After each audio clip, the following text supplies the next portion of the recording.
Շարունակում ենք ծրագիրը եւ ինչպես գիտեք հաղորդման այս հատվածում միշտ մեզ է միանում Արմեն Չիբուխչյանը, բարի երեկո Արմեն։ Բարի երեկո։ Այսօր երկու թեմա ունենք խոսելու, սկսենք բանից երևի Ադրբեջանի նախագահի հայտարարությունից, որտեղ ըստ նրա համաձայնագրի ուրեմն նա խոսում է այն մասին, որ պետք է Հայաստանը խաղաղության համաձայնագրի ստորագրման տեսանկյունից ամեն ինչ կախված է նրանից, թե երբ կփոխվի Հայաստանի սահմանադրությունը։ Հենց դա չլինի այնտեղից, հաջորդ օրը պաշտոնապես կստորագրվի խաղաղության համաձայնագիր, հաջորդ օրը, այսինքն միակ բանն է եւ շեշտում, որ համաձայնագրի ստորագրման միակ մնացած նախապայմանը սա, այսինքն ուրիշ ոչ մի խնդիր ինքը չունի, եթե հենց այդ դա եղավ, ինքը արդեն հաջորդ օրը ստորագրում է։ Հավատում ենք սրան, թե չենք հավատում Արմեն։ Տեսեք, մենք իրականում միասին խոսել ենք այս թեմայի մասին, քննարկել ենք, շատ ենք խոսել եւ հիշում եմ վերջին անգամները հենց մի քիչ առաջ եթերից առաջ Դերենիկը հիշեցրեց, որ արդյոք մենք հիշեցրեց, որ քննարկում ենք, որ նա այլ պահանջներ կառաջադրի, եթե սա լինի, բայց հետաքրքրական մի բան ասեմ։ Մի ամիս առաջ մոտավորապես ադրբեջանցի մի падգամավոր ասաց, որ եթե Հայաստանը խոստում տա, այո, հիշում եմ։ Հիշում եք, որ կհանի ուրեմն անկախության հռչակագրի հատվածը, ուրեմն այդ պարագայում գուցե մինչև ընտրությունները կնքվի խաղաղության պայմանագիրը։ Ես ես մի բան ասեմ, ուրեմն ես ենթադրում եմ, որ սա նաև ամերիկյան տեսակետն է, ենթադրում եմ, հարցի լուծման, ասեմ ինչու։ Որովհետև հիմա ակտիվ պայքար է գնում Ադրբեջանին պոկելու ոչ միայն Ռուսաստանից, այլ նաև Թուրքիայից, եւ ամերիկացիները այսպես ուզում են կտրուկ մտնել տարածաշրջան, բայց նաեւ հասկանում են, որ առանց Ադրբեջանին իրենց ազդեցության տակ դնելու հնարավոր չի։ Այստեղ դիկտատոր Ալիևի դեպքը դիմակը ուշ թե շուտ պայթելու է, բայց մինչև այդ պայթելը ինքը կարա բավականին վնաս տա։ Հիմա եկեք հասկանանք ինչի մասին է խոսքը։ Ուրեմն ամերիկացիները հասկանում են, որ որպեսզի իրենց ազդեցությունը լիովին հաստատվի, պետք է ամրագրված հստակ խաղաղություն։ Որտեւ եթե եղավ ինչ-որ լի կոնֆլիկտի վտանգ, եթե ինչ-որ չլուծված հարցեր մնացին, պարզա եւ Թրիփի հարցնակացկացի տակ դրվում եւ ամերիկացիների ներկայության փողն ու ժամանակը գնում է։ Այո, միանշանակ։ Դրա համար ամերիկացիներին պետք է հստակ խաղաղություն։ Եվ որպեսզի եւ ամերիկացիները իմիջիալից ասեմ ձեզ, իրանք էլ միամիտ չեն, իրանք շատ լավ հասկանում են եւ ուրեմն Ալիևի հետագա վտանգները, ամեն ինչ տեղին հասկանում են, հիմար չեն։ Դրա համար իրենք շտապացնում են Ալիևին, Իդեպ հետաքրքրական մի հանգամանք։ J.D. Vance-ը ԱՄՆ-ն օֆիցիալ հայտարարեց, որ այո, իրենք խոսել են գերիների հարցով։ Բայց պարզվում է Ալիևը կոպիտ պատասխան է տվել բավականին, այսինքն կոպիտ ասած չեմ ասում, կոպտել է J.D. Vance-ին, բայց այդպիսի պատասխան տալ Ամերիկային դա կարծում պետքա գին ունենա, որովհետև դա կա արդեն բան պաշտոնական մամուլում կա այդ մասին։ Դե այդպիսի հայտարարություն կա, որ այո, խոսել է ամերիկյան այսինքն ամերիկացիները ընդունել են, որ խոսվել է դերերի հարցով եւ այո, եւ այսպես ասում է քննարկումների արդյունքում նաեւ Ալիևն է, եթե չեմ սխալվում, ասել, որ այսպես նաեւ ադրբեջանական մամուլը տարածեց, որ Ալիևը կտրուկ պատասխանել է, որ նրանք ռազմական հանցագործներ են ու կոպիտ ասած այս հարցը այո, փակ է եւ այսպես շարունակ։ Եվ սա խոսում է, ելի եմ ասում, այն մասին, տեսեք, իրավիճակը ակնհայտորեն Ալիևի օգտին չի, ինքը չի ստանում այն ինչ որ ինքը ուզում է, որտեղ այն տեսակի ճանապարհ, որ ինքը ուզում է, այդ տեսակի ճանապարհ ամերիկացիները չեն ուզում։ Ալիևը լրիվ ուրիշ հարց է ուզում լուծի հիմա, Ալիևը հավակնում է Ալիևը ոչ միայն հավակնում է Չինաստանը ուրեմն սպասարկել միջև Եվրոպա, այլ նաև հավակնում է տարածաշրջանային բարձր տեխնոլոգիական հաբ դառնալու։ Չէ՞, դրանք այդ հաբի վրա ինչ որ շեղված են։ Այն Թուրքիան ուզում է էներգետիկ հաբ դառնալ, հիմա սրանք հայտարարում են բարձր տեխնոլոգիական հաբ դառնալու մասին։ Բայց իրականում եկեք տեսնենք 4 մնացորդում ինչ կա։ Տեսեք, մի քանի օր առաջ հրապարակվեց մի շատ մտահոգիչ լուր։ Ադրբեջանը Սլովակիայի հետ կնքել է պայմանագիր, ուրեմն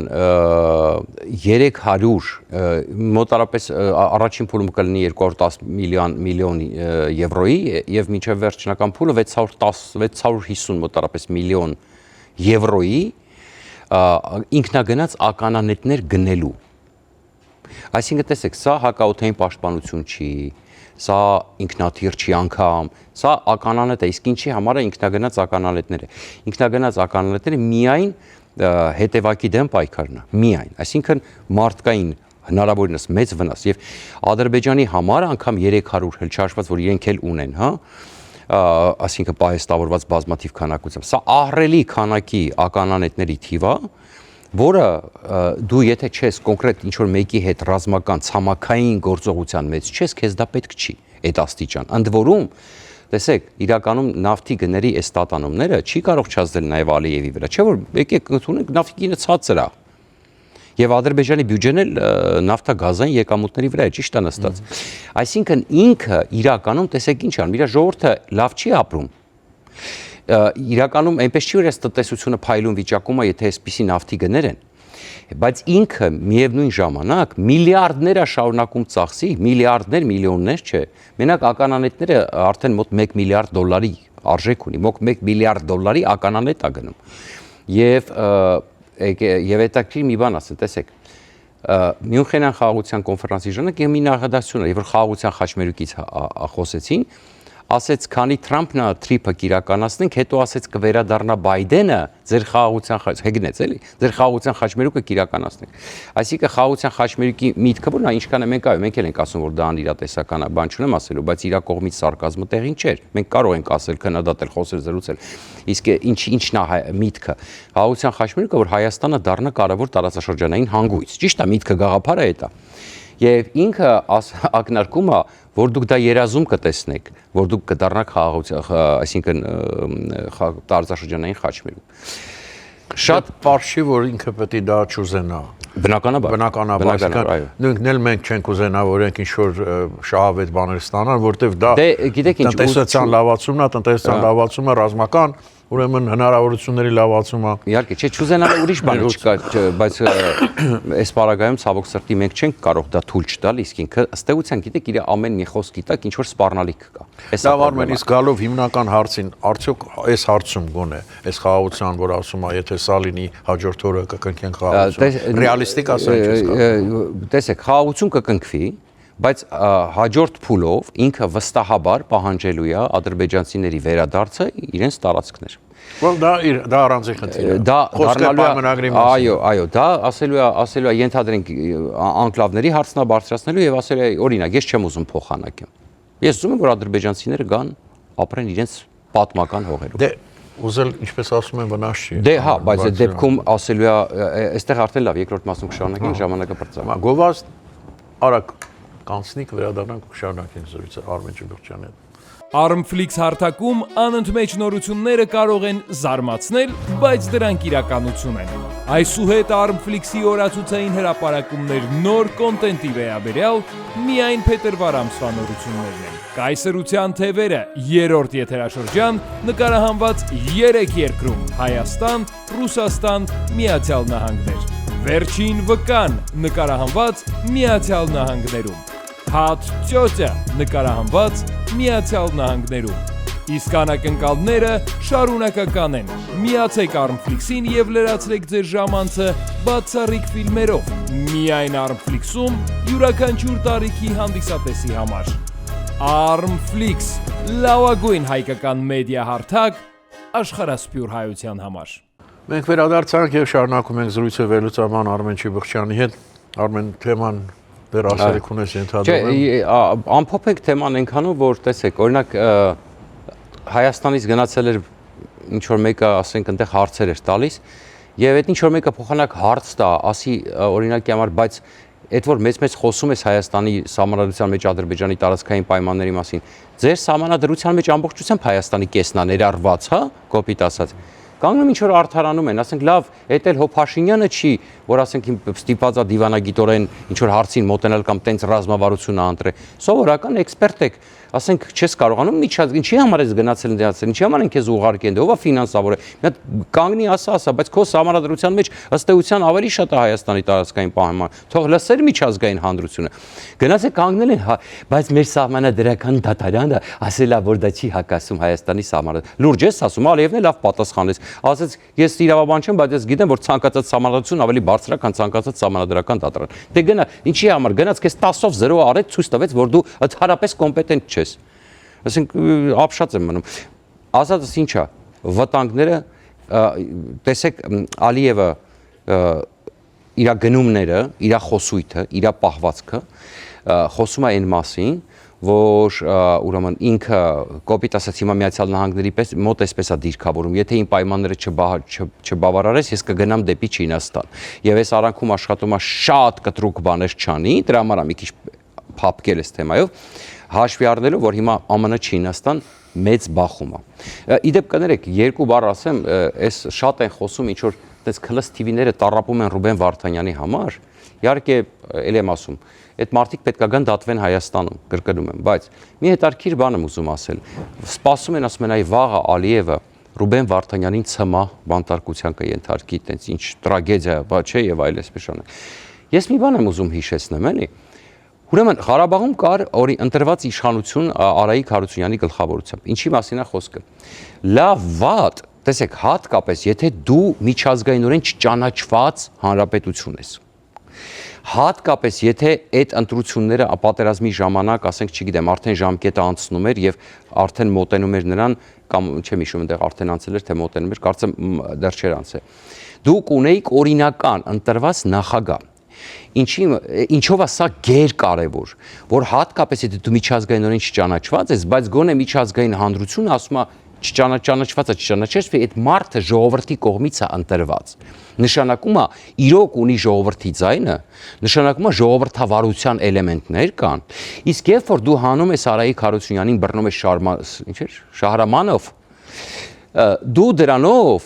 դառնում ես ահաբեկչական կազմակերպություն միջազգային հանրության աշխարհում։ Նշանակում է դու սարքում ես ներքին պալատական հեղաշրջում, փաստացի, կարան այդպես ընկալեն։ Այսինքն առանց հետել չճանաչված ես, առանց հետել դու խնդիր ունես միջազգային հանրության առաջ, դու բռնում ես ժողովրդավարական ընտրություններով, Ադրբեջանից ասում ենք մենք տարբերում ենք, որտեղ Արցախը ժողովրդավարական է, նա դիկտատուրա է, չէ։ Դու բռնում ես ուրեմն հանում ես օրինական նախագահին եւ բերում դնում ես ինչ որ մեկին, էական չի միջազգային հանրությունը ասում է դե վերջացավ, սրանք դառան տերորիստական կազմակերպություն, կոպիտ եմ ասում։ Եվ Ալիևը կարար այդ բան, եւ Ալիևը սպասում էր դրան։ Եվ հետաքրքրական մի բան, իսկ ով սկսեց այդ process-ը, որ օրինական նախագահին հանեն։ Իդ որում գիտեք, ամերիկացիներն էլ այն ժամանակ Արայիկ Հարությունյանի հետ կապ էին պահպանում որպես ընտրված նախագահ եւ ուզում էին կազմակերպեին, հիշում եք, օնլայն բանակցություններ Բուլղարիայում ռուսներ ամենչարցին Վարդանյանին հրաման տրվեց Ռուբեն, որպեսզի չեղարկի այդ բանակցությունները եւ արագ Արայիկ Հարությունյանին հանի։ Եվ նա սկսեց այդ process-ը, եւ նա լավագույն ծառայությունը մատուցեց Ալիևին։ Հեռացրեցին ժողովրդավարական ընտրված նախագահին եւ բերեցին ինչ որ մեկին, որին աշխարհը հանգիստ կարող էր ընկալել, որ նա իրականացվեց հեղաշրջում, առանց էլ չճանաչված հանրապետությանը, եւ հիմա տենց տառապում են, օհ Ռուբեն Վարդանյանը նիհարել է, օհ հյուծվել է, լուրջ եք ասում, հա։ Ռուբեն Վարդանյանը էս ամեն ինչի հեղինակն է։ Պուտին, բայց ինձ ամենաշատը գիտեք ինչն է հետաքրքրում, որ այսքանից հետո երբ որ Ռուբեն Վարդանյանը կատարեց Պուտինի եւ Ալիևի պատվերը, ըստեյության նա կատարեց Ալիևի երազանքը, որպեսզի նա իրավունք ստանա մտնի եւ այդ էթնիկ զրումը իրականացնի, Ռուբեն Վարդանյանը սկսեց այս process-ը, էթնիկ զտման համահար ավելի ամենամեծ մեղավորներից մեկը Ռուբեն Վարդանյանն է։ Եվ մոտ էս տառապում են քլստիվիները, օհո, հեսա, բան որ լուրջ եք ասում։ Բայց ամենակարևորը որ Պուտին պապան ցույց տվեց ոնց է ինքը քցում յուրայիններին։ Եվ Ալիևն էլ ուղղակի ծաղրում է։ Դե մարդ, որ իր համար կատարել է լավագույն, ասում է գործը, հիմա դրել ասում է իմ համար մեկ է։ Արել ես, դավաճան չլնեիր։ Լավ, շատ քիչ ժամանակ մնաց 2 րոպե Արմեն։ Միացյալ Նահանգների նախագահ Դոնալդ Թրամփը հայտարարել է, որ Իրանում ռեժիմի փոփոխությունը կլինի լավագույն բանը, որ կարող է պատահել այդ երկրում։ Հիմա առաջ ինքը այսպես ուղիղ չէր խոսում, ասում էր ատոմային են, եթե էս լինի, լավ կլինի, բան կլինի, բայց հիմա ուղղակիորեն խոսում է ռեժիմի տապալման մասին Արմեն։ Տեսեք, ուրեմն, այո, որովհետև Նեթանյահուի այցից հետո այդ զգացիք ինչ որ բան փոխվեց, խոսքա որ Նեթանյահուն խոսքա վերցրել Թրամփից, որ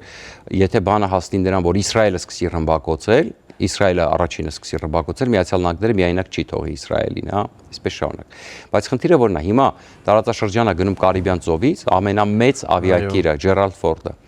Եվ խնդիրը հետևյալն է, ես լսում ամերիկյան մամուլ էքսպերտները հատկապես ուզում եմ այդ Fox News-ից հասկանամ ինչ տրամադրություններ կա։ Խնդիրը հետևյալն է, որ